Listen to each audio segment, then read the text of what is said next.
Nada es lo que parece.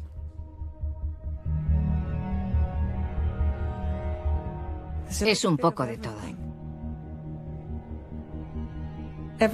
Todos tenemos parte de verdad en esta historia, pero también parte de mentira.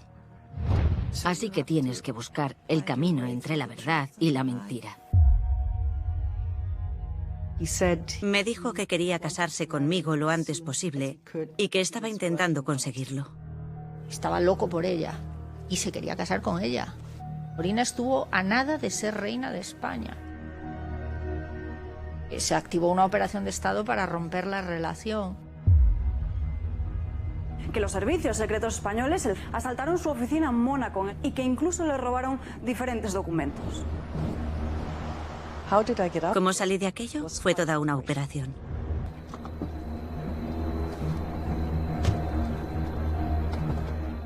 Nos gustaría cancelar nuestra autorización previa a Madrid y obtener una nueva autorización para la ciudad de Londres. Dejé atrás a todo el mundo a última hora y nadie pudo hacer nada al respecto.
Esta es la caja número 1. Es una de las 8 cajas negras. Me pidieron que metiera todo lo que perteneciera al rey Juan Carlos en cajas negras. Bien. Toda esta caja parece casi llena de cartas personales. Debo decir que el rey solía escribirme a diario. Y por eso hay cientos de cartas. Cartas personales, notas, mensajes que venían acompañados de flores. Las mandaba de todas partes, también a mis hijos. Por ejemplo, aquí hay una que es muy mona y pone: Alexander, esta es tu paga del rey, con todo mi amor. Mi hijo Alexander pensaba que se llamaba Rey, porque el rey le escribía muchas postales y notas, y siempre firmaba como rey. Era una especie de juego entre ellos. Sí, aquí está Alexander, en el Air Force One. El rey solía llevarlo a volar con él en el Air Force One. Alexander tenía 2 años y medio cuando se conocieron. Tenían una relación maravillosa. Aquí está vistiéndole. Aquí tenemos una carta de la Casa Real. Me escribían con bastante frecuencia. Hay una serie de documentos en esas cajas que pertenecen a asuntos políticos o de política exterior de España altamente confidenciales. Cualquier cosa que fuera muy, ya sabes, actual, desde la política de Oriente Medio hasta Rusia o el terrorismo. Si cogiéramos el contenido de estas 8 cajas, es posible que pudiera documentar prácticamente cada día o cada semana desde el principio de esta relación hasta el final.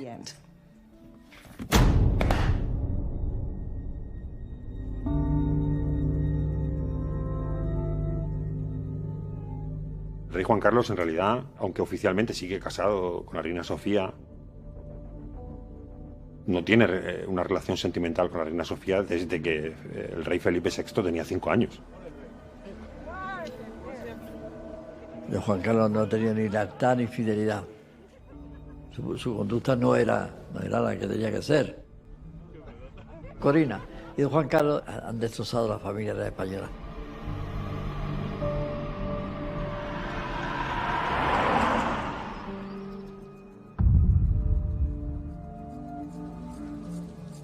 El rey se comportaba como un padre para Alexander.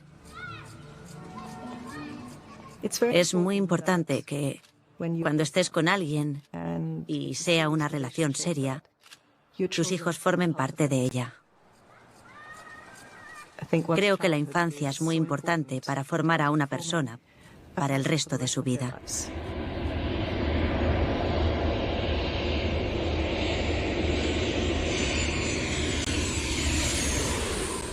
Los primeros recuerdos de mi infancia fueron de viajes, porque vivíamos entre Frankfurt y Río de Janeiro.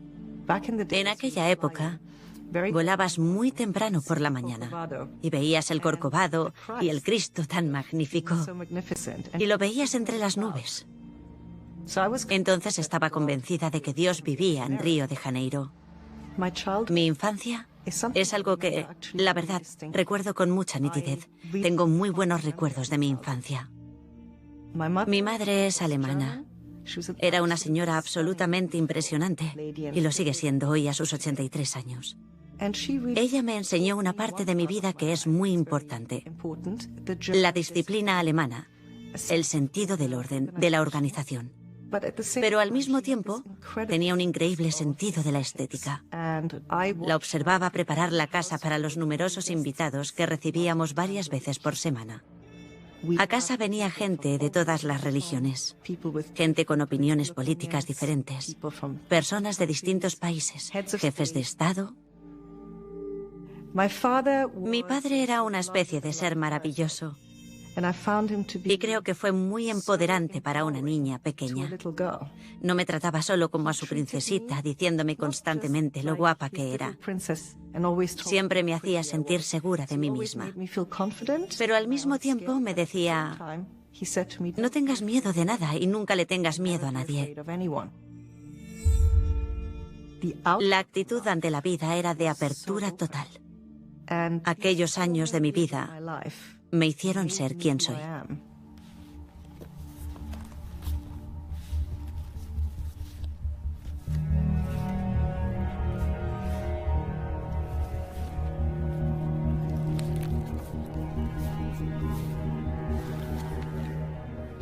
Aquí tengo unas fotos maravillosas en Barcelona.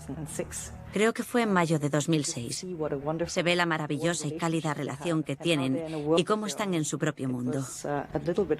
Fue un poco incómodo porque el príncipe Felipe y la princesa Leticia estaban allí y aquella escena de abrazos no se acababa nunca. Se quedaron mirando lo que pasaba y parecían quizá un poco desconcertados.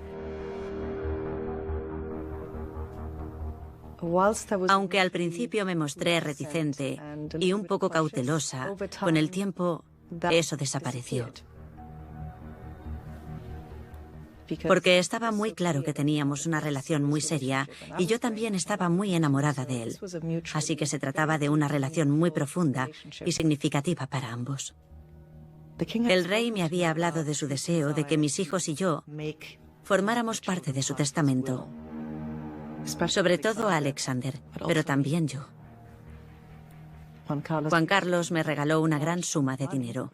Me pareció extremadamente generoso.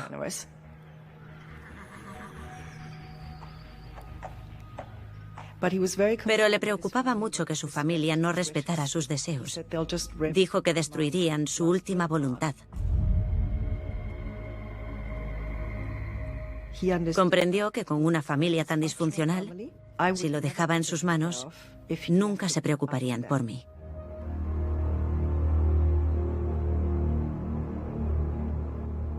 Pues Juan Carlos le pidió la mano al padre de Corina, al viejo estilo de caballero español, le pidió la mano al padre de su novia para casarse. El rey viajó a Berlín para ver a mi padre a solas, para asegurarle que iba muy en serio conmigo. En enero de 2008 me pidió matrimonio con un precioso anillo de compromiso. No tenía ni idea de que había ido a hablar con sus hijos. Me puedo imaginar de qué forma aquello hizo saltar las alarmas en Palacio y en el gobierno y en todas partes. En aquel momento, los responsables la consideraban el mayor foco de inestabilidad. Estaban aterrorizados por el poder que ella tenía sobre él. Pues Juan Carlos, que pensaba divorciarse para casarse con Corina, hasta el extremo de que reunió a sus hijos en una cena para anunciarle que iba a casarse, y su hijo dijo: tendrás que abdicarte. Le dije que sí, pero en realidad no esperaba que el rey de un país católico se divorciara. Por aquel entonces, mi padre ya sospechaba algo. Me dijo que lo sentía mucho, pero que creía que era su deber decirme antes de fallecer que creía que me iban a traicionar de un modo que ni podía llegar a imaginar. Me sorprendió mucho enterarme en septiembre de que había mantenido una relación durante 3 años con otra mujer. Y tuvimos una gran discusión. Yo estaba muy indignada. Y poco después de que mantuviéramos esta conversación, me dijo que le habían diagnosticado un tumor pulmonar.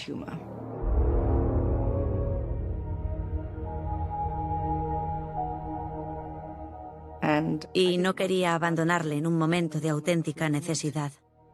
Me dijo: necesito a mi lado a alguien en quien confío y a quien quiero. Y por supuesto, allí estaba yo, pero en distinto concepto. Para mí, poner fin a la relación o convertirla en una amistad no fue fácil. Era consciente de que eso sería caminar en la cuerda floja. Corina estuvo durante muchos años compartiendo su vida con el rey. En el año 2010 llega la ruptura. El rey Juan Carlos no lo asimila bien porque no quería que esa relación terminara. El problema es que Corina sabía todo, no solamente del rey, sobre la monarquía, pero también sobre la élite económica de este país. En el año 2012, probablemente cuando todo explota, Corina se convierte en un peligro para el Estado.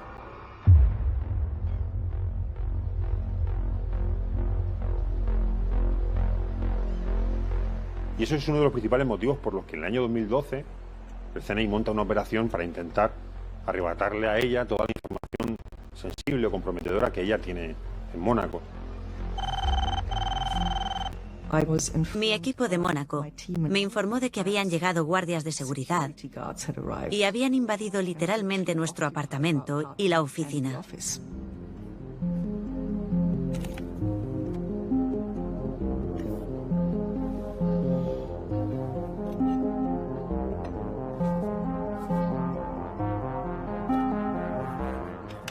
Entonces llegué a mi casa en Mónaco.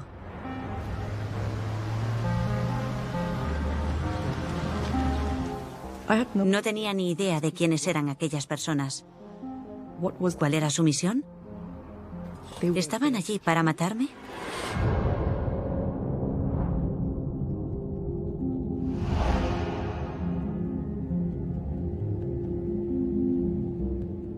Yo lo que sé, por los amigos que sigo teniendo en el CNI, en el caso de Mónaco, simulan que van a hacer un control de seguridad para evitar que periodistas puedan acceder y tal. Bueno, han llegado a decir que eran antiguos miembros de la Legión extranjera francesa, es decir, lo peor de cada casa.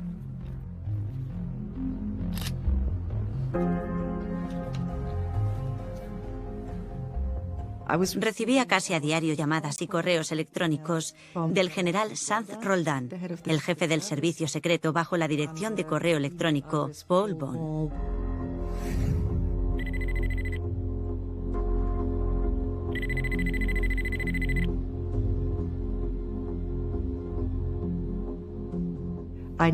Sabía que esos mensajes venían de él y del rey, que me decían que esas medidas se tomaban por seguridad, por protección. Me explicaron que tenía que reunir documentos personales, cartas, fotografías.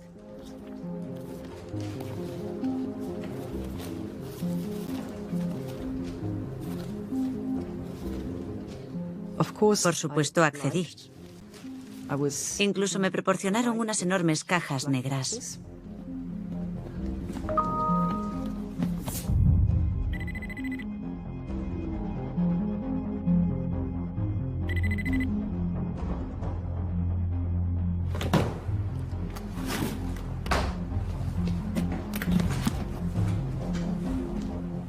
El rey y el general Sanz Roldán me justificaron esta situación como una operación para protegerme de los paparazzi en Mónaco. Pero en Mónaco no se permite la entrada de paparazzi a los edificios. Mi edificio tenía un alto nivel de seguridad y estaba al lado de la comisaría de policía.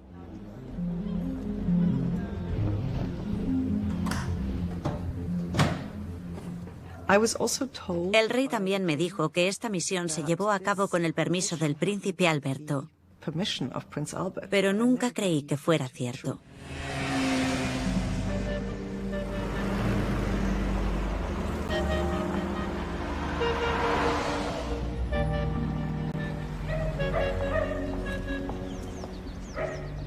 Conocí al príncipe Alberto cuando tenía unos 17 años. Mis padres nos llevaban de vacaciones al sur de Francia y a menudo a Monte Carlo. Todos los años hay un gran acontecimiento llamado el Baile de la Cruz Roja. Y éramos un grupo de jóvenes que asistíamos al Baile de la Cruz Roja junto con el príncipe Alberto y la princesa Estefanía en aquel momento.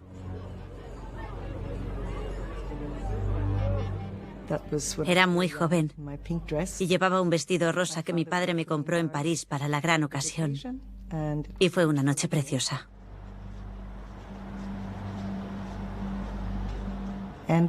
Y fue el comienzo de una amistad que con los años se fue estrechando. Así que se trata de una amistad que duró casi 40 años.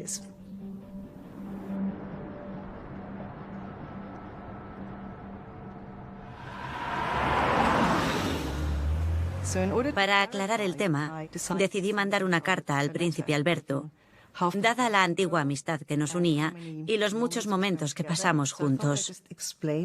Pensé en explicarle lo que estaba pasando y preguntarle si seguía a salvo en Mónaco.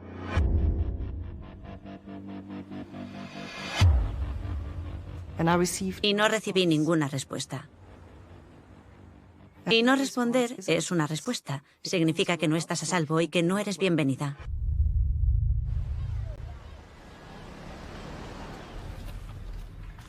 Y fue entonces cuando empecé a estar muy asustada. En el momento en que tratas con el jefe de un servicio de inteligencia extranjero, que es un general, con una actitud muy misógina y digamos que muy dura, eso ya da miedo de por sí. Félix Sanz Roldán, el director del CNI, el Centro Nacional de Inteligencia, es el centro de los espías de España. Ha sido su hombre de confianza durante muchos años. El jefe del servicio secreto era amigo del rey y le tenía totalmente protegido. Estos dos hombres alcanzaron la mayoría de edad bajo el franquismo. Y eso se te queda grabado. Porque Juan Carlos I, históricamente, tuvo también una relación muy interesante con el servicio secreto de Franco, que le espiaba a él. Franco tenía espías por todas partes, le contaban todo, quién hacía qué, cuando salía Juan Carlos del palacio. Así que muy pronto aprendió, si tengo al servicio secreto conmigo, tengo el poder, ellos cuidarán de mí. Ellos tenían esa capacidad de poder ayudar al rey en los momentos más extremos.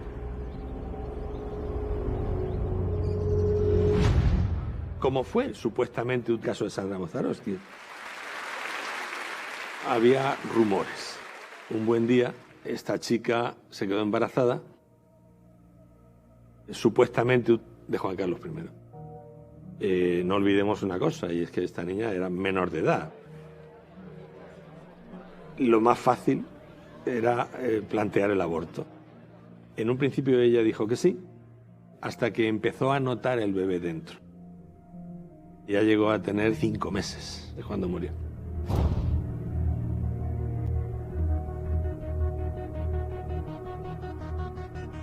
Pensaban si se había caído regando las plantas en su balcón.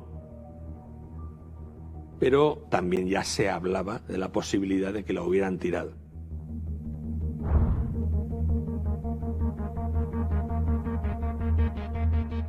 Lo curioso es que ha desaparecido su autopsia.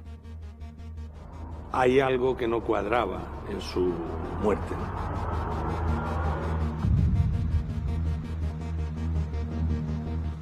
Toda aquella situación me daba mucho miedo.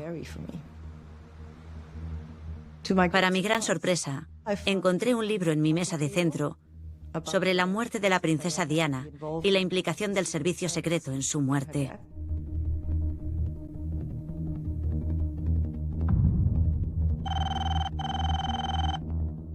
Y recibí una llamada telefónica en español diciendo que hay muchos túneles entre Mónaco y Niza.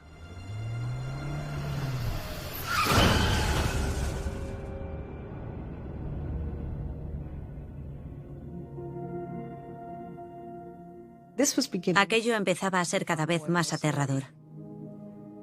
Así que te preguntas, ¿el rey puede ordenar al jefe del servicio secreto que espíe a su exnovia?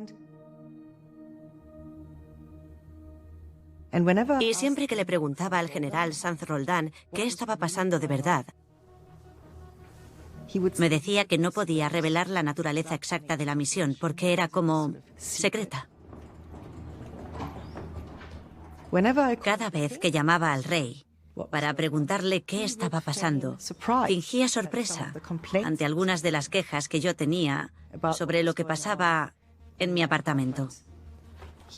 Me aseguraba que todo esto era por mi seguridad, que todo era por mi bien. Y pensé que tal vez el general se había extralimitado en sus funciones, pero el general siempre fue muy claro al decir que aquellas eran las instrucciones que había recibido. Así que sí, ¿a quién creer?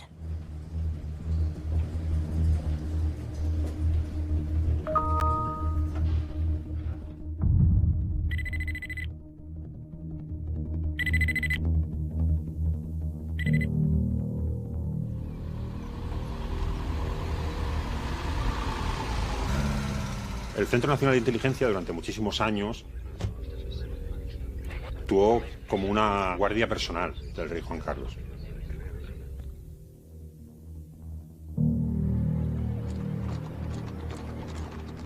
Primero porque consideraban que el rey Juan Carlos era una pieza angular de nuestro actual sistema constitucional y que si a él le pasaba algo, España podría entrar en una fase de estabilización. Nadie quería revivir los miedos del pasado, ¿no? Porque no dejamos de ser una democracia muy joven. Y esos miedos del pasado sirvieron al rey convertirlo en una especie de mito, ¿no? Como rey ha dado una estabilidad durante momentos difíciles.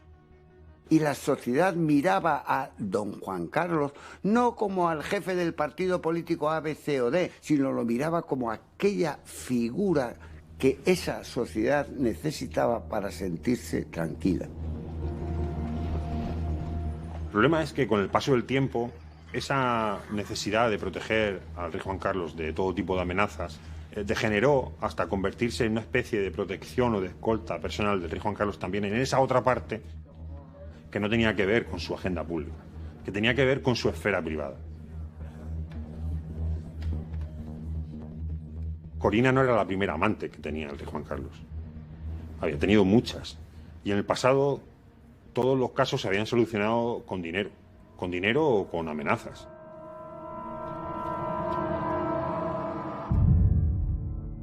Bárbara Rey era una de las mujeres del momento, ¿no? Era una de las mujeres más llamativas que salían en televisión.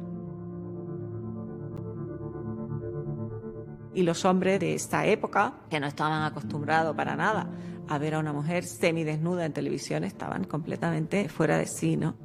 Y entre ellos, por supuesto, el rey Juan Carlos.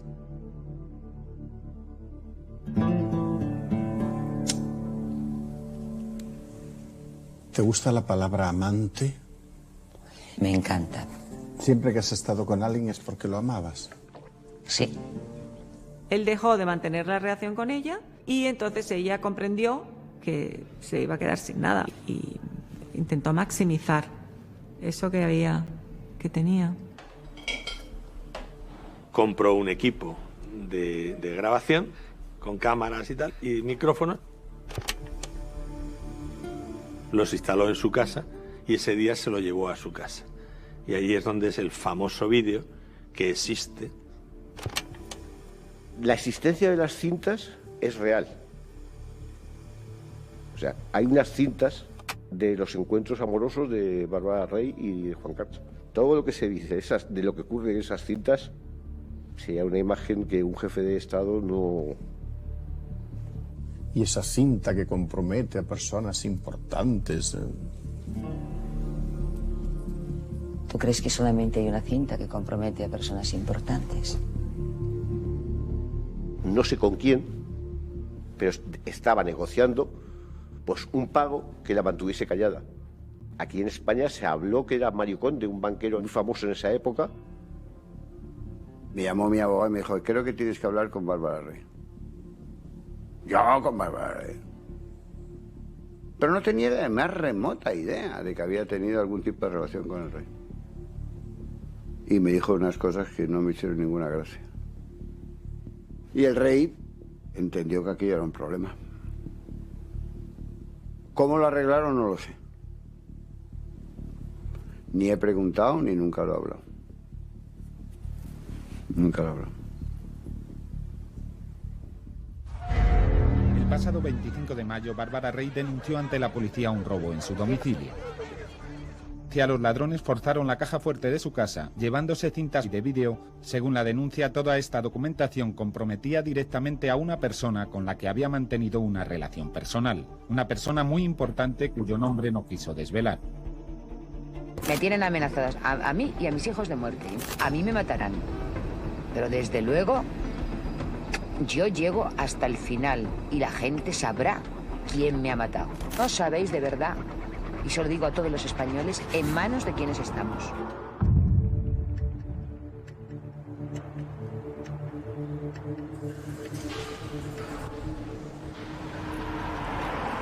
El CNI probablemente intentó afrontar este reto igual que lo había hecho hasta entonces.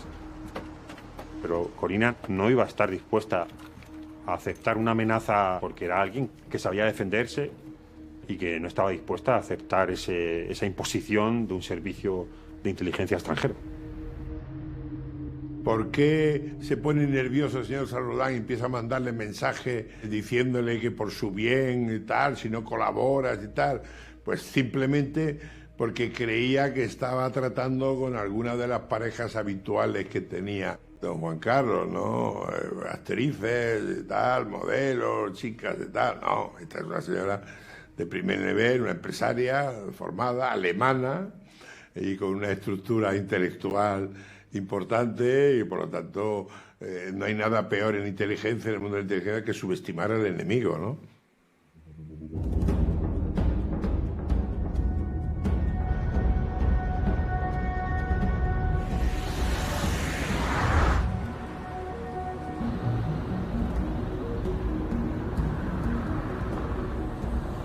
¿Cómo salí de aquello? Fue toda una operación. Nos dirigíamos al aeropuerto de Niza.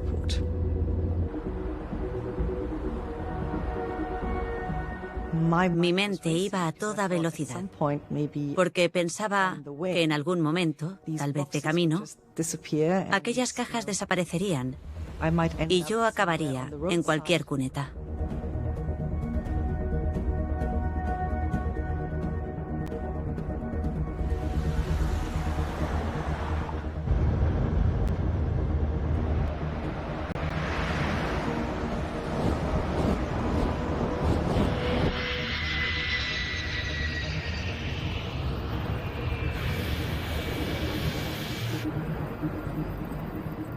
Recuerdo en alguna comida con gente del CNI nos montábamos de risa porque fue de parbolillo, o sea, como picaron, ¿no? Y les dice, señores, ya que van ustedes cargados con tal, no utilicen un avión de las líneas, vengan en un avión en el mío que yo voy de paso y les dejo a ustedes y tal.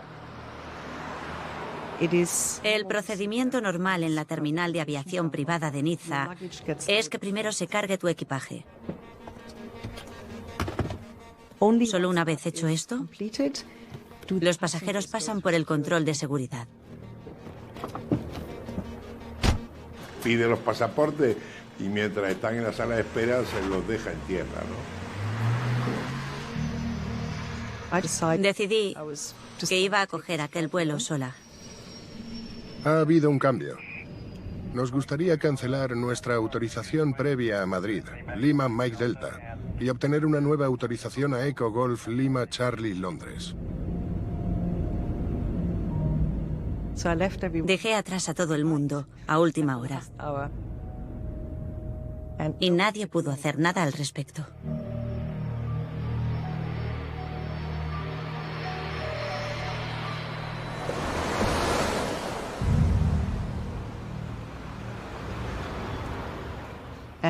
Mis abogados tenían nuestros propios guardias de seguridad a la llegada.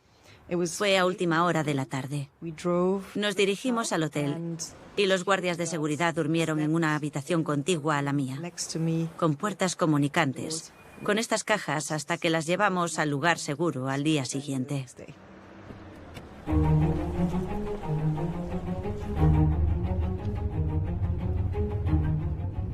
Creía lo que me había dicho, que tenía que ocultar cualquier información o fotografías, documentos personales relativos a mi relación con Juan Carlos. Tenían que guardarse en un lugar seguro.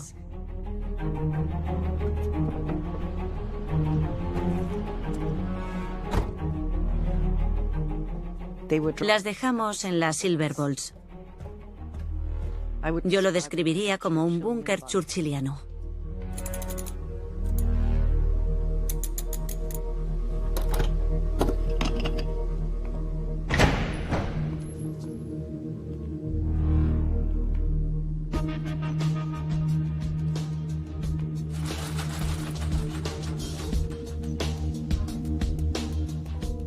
Creo que ha resistido guerras. Es el lugar más seguro que se me ocurre.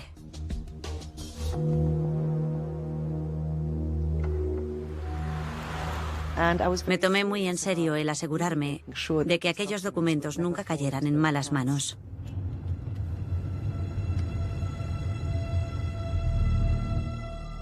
En el hotel donde normalmente me alojaba, recibí una llamada telefónica del rey Juan Carlos.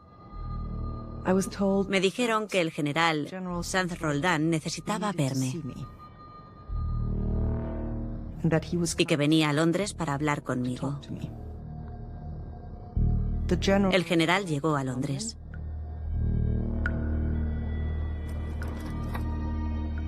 Yo esperaba que la reunión tuviera lugar en un espacio público, como una sala de reuniones del hotel, pero insistió en que debía tener lugar en mi habitación. Me pareció muy inapropiado y también bastante aterrador. Que alguien que semanas antes me lo había hecho pasar tan mal, a mi equipo y a mí, viniera a mi dormitorio a hablar conmigo.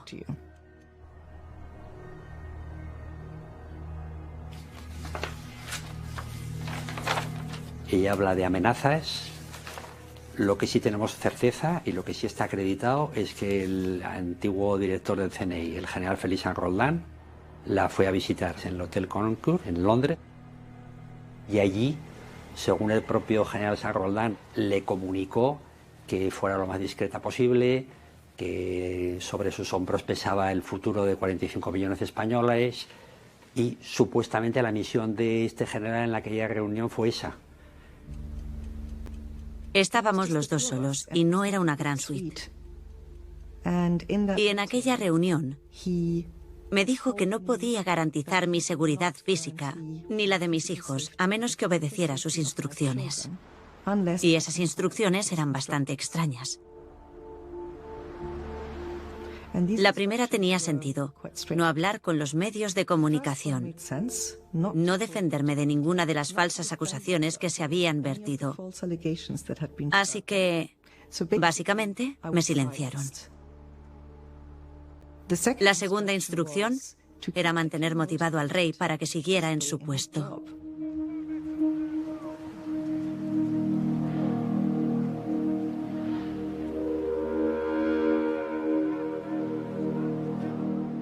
Los 2 últimos años entre Botswana y su abdicación fueron una auténtica pesadilla para él, para la casa, para el gobierno, para nosotros, para todo el mundo. Era una montaña rusa. Recuerdo que fuimos a la India intentando representar, ya sabes, al embajador, al hombre enérgico que vendía las empresas españolas en la India. Y me di cuenta de que no iba a funcionar.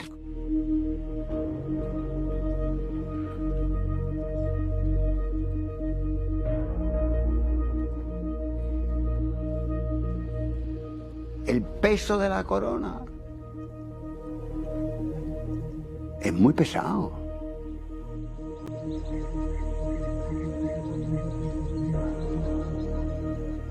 Durante estos años, don Juan Carlos yo creo que ha estado solo.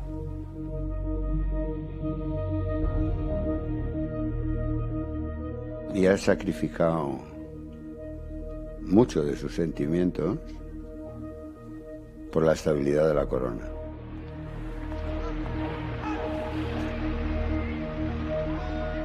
Que el rey Juan Carlos en esos años tiene dudas. Él le da muchas vueltas para ver qué es lo mejor para la monarquía española y para España. Hoy quiero agradeceros a todos vuestro compromiso y vuestro trabajo. Las reformas acometidas y el trabajo realizado con nuestros socios aliados. Y lo agradezco muy especialmente. Cometía errores y tartamudeaba. Y yo decía, esto no está pasando, esto no está pasando, estaba pasando. No podía leer su discurso. Que han entregado su propia vida en el sufrimiento y en los destinos donde han estado destinados. El día anterior es el cumpleaños del rey Juan Carlos, el 5 de enero. Él había dormido muy poco. Llegó y casi no puede terminar el discurso. Le vi el día anterior en perfecta forma, hablando con coherencia, en el día de su cumpleaños, en el que me había pedido que le organizara un pequeño almuerzo de cumpleaños en Londres. No bebimos mucho alcohol. Sabíamos que tenía que viajar de vuelta y que le esperaba un gran día al día siguiente. Salió puntualmente a las 4 de la tarde. Me llamó a su llegada para darme las gracias por el estupendo almuerzo y decirme que se iba a acostar pronto porque le esperaba un gran día. Me resultó incomprensible ver al día siguiente en qué estado se encontraba. Parecía drogado. Parecía como si hubiera mezclado, no sé, somníferos y alcohol. Es decir, arrastraba literalmente las palabras. Esta es la grandeza de la familia, la vuestra y la mía. Nuestra sociedad responderá siempre. No era normal. Desde luego no era la persona con la que había hablado el día anterior. ¡Viva España! Un par de días más tarde, después de aquel bochornoso y terrible momento, se informó de que su hija, la infanta Cristina, iba a ser investigada. Ese fue otro clavo en el ataúd. Los fiscales alegan que su marido, exjugador olímpico de balonmano, malversó 6 millones de euros de fondos públicos a través de una organización benéfica. Pero ahora su esposa se ha visto implicada en el escándalo y declara sospechosa porque una empresa de la que era copropietaria con su marido se utilizó presuntamente para blanquear dinero. Ese fue el primer caso de corrupción que yo tuve dentro de la casa del rey, porque tenían el horizonte próximo a una infanta y al marido de la infanta. Y se lucraron en función del parentesco con el rey. Si el rey hubiera sido violable, hombre, yo hubiera investigado al rey. Pero eso es utópico. Entonces, se investiga lo que hay, y lo que hay es la infanta Cristina. ¡Falta Cristina! ¡No estamos todos! ¡Falta Cristina! El comienzo del 2013 no fue mejor para los Borbones. Los correos electrónicos implican a Corina, la amiga del rey en el caso Nos. La aristócrata admite contactos con Iñaki Urdangarín. La estaban arrastrando al caso. Y en aquellos correos electrónicos parecía que tenía negocios turbios con Iñaki Urdangarín.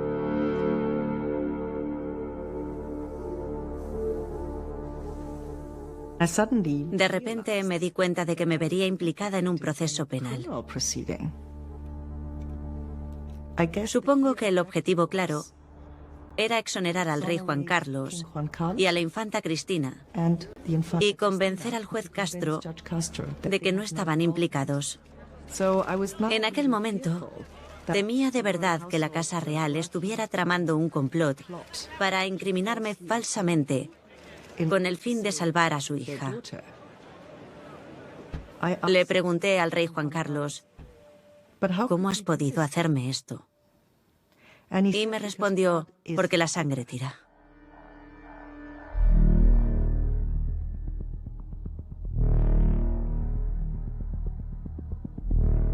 Fue el gran punto de inflexión en mi amistad con Juan Carlos. Dejé de confiar en ellos, del todo.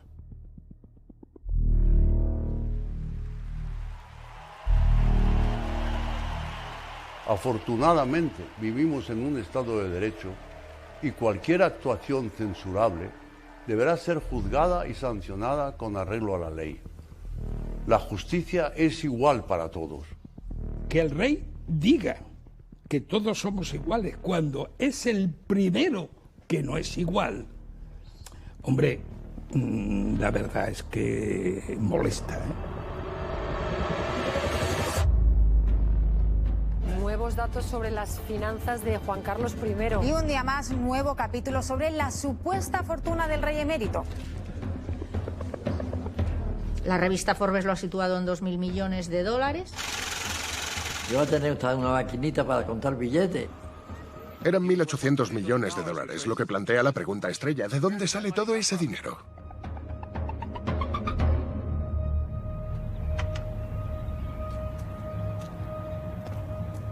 Cuando yo entrevisté a Corina en febrero de 2013, se le olvidó un pequeño detalle. Y fue contarme que tenía 65 millones de euros en su cuenta bancaria. Esta es una historia en la que todos los protagonistas tienen una agenda. Y cada agenda es peor que la otra.